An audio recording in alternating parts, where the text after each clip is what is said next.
Okay, Assalamualaikum warahmatullahi wabarakatuh. Good night everyone. Let me introduce myself. My name is Amar Rajiv with student ID number 2023-32138. Okay, in this video I will explain you about data processing and visualization using Jupyter software in the machine learning course. Okay, in the first line we are importing some essential Python libraries. NumPy as NP is used for numerical operation and working with arrays. Pandas as PD is used for data manipulation and analysis, especially with CSV files. Matplotlib.pylabs as PLT is used to create static, animated, and interactive visualization. Seaborn as is SNS is a data visualization library based on Matplotlib which provides a high-level interface for drawing attractive graphics.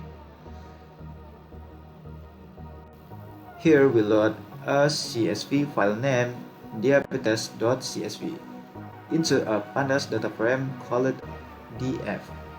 The line df equals pd.read underscore csv diabetes csv loads the file using the default comma separator. The line df equals pd.read underscore csv is used when the values in the csv are separated by a semicolon instead of a comma. Finally, writing just df will display the content of the data frame.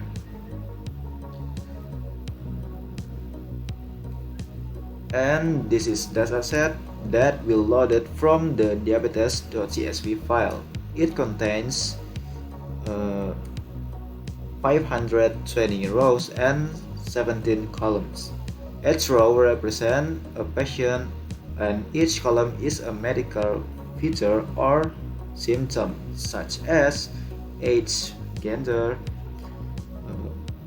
polyuria, polydipsia, sudden weight loss, weakness, polyphagia, and other symptoms like itching, irritability, obesity, and etc.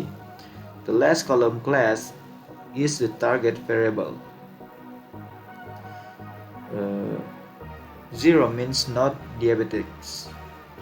This dataset is used for classification to predict whether someone has diabetes based on the symptoms.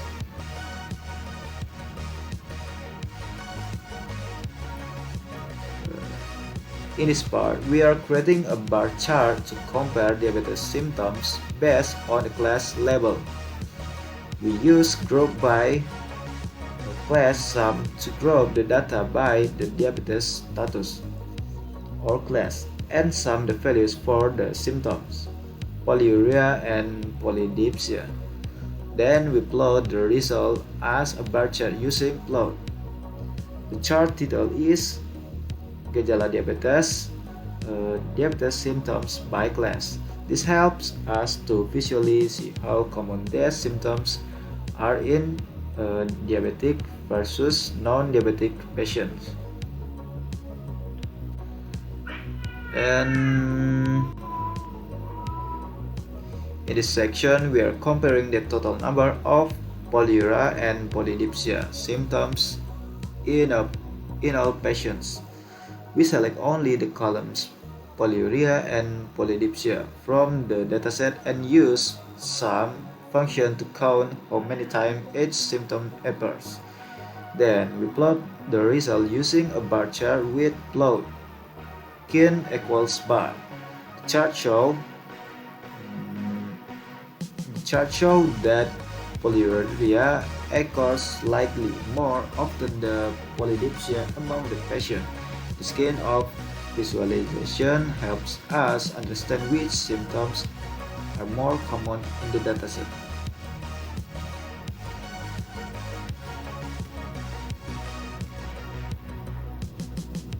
And this line chart shows the average prevalence of diabetes symptoms across different age.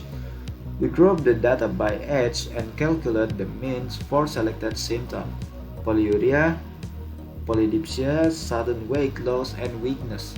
Then we plot each symptom as a separate line to show how common it is across age groups.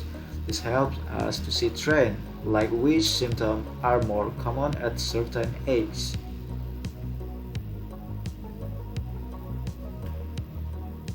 This line chart shows how common certain diabetes symptoms, polyuria, polydipsia, sudden weight loss, and weakness, are across different ages.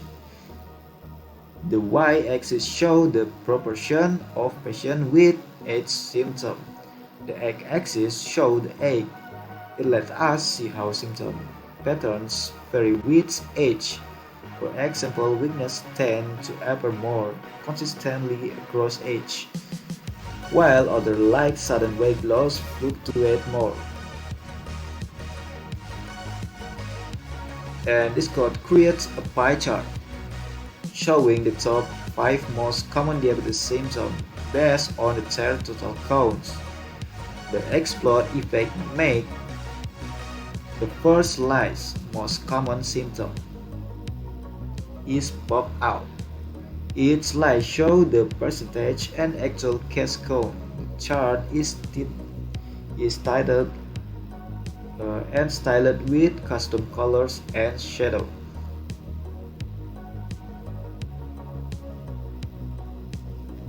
And this is a result of visualization.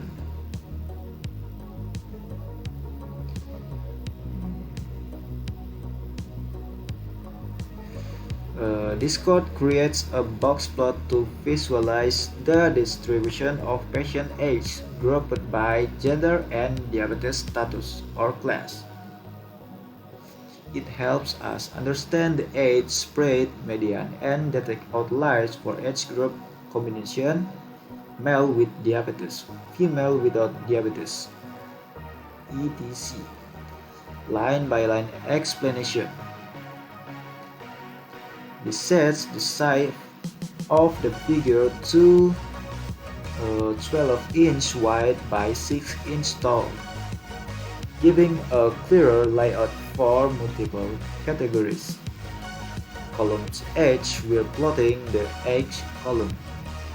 By gender or class, the data is grouped by both gender and diabetes status.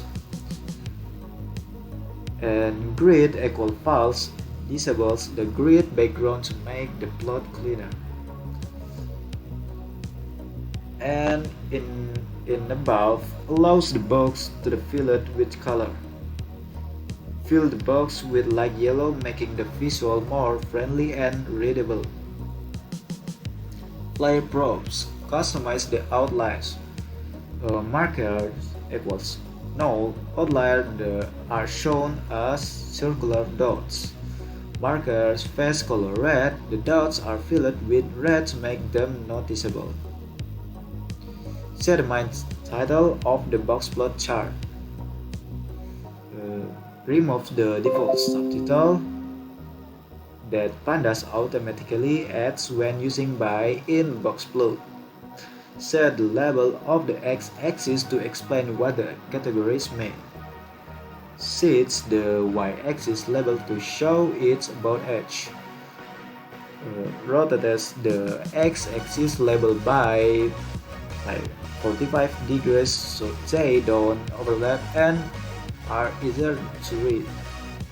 Let me know. And this is the visualization and data processing about datasheet of diabetes. Thanks for your attention and assalamualaikum warahmatullahi wabarakatuh.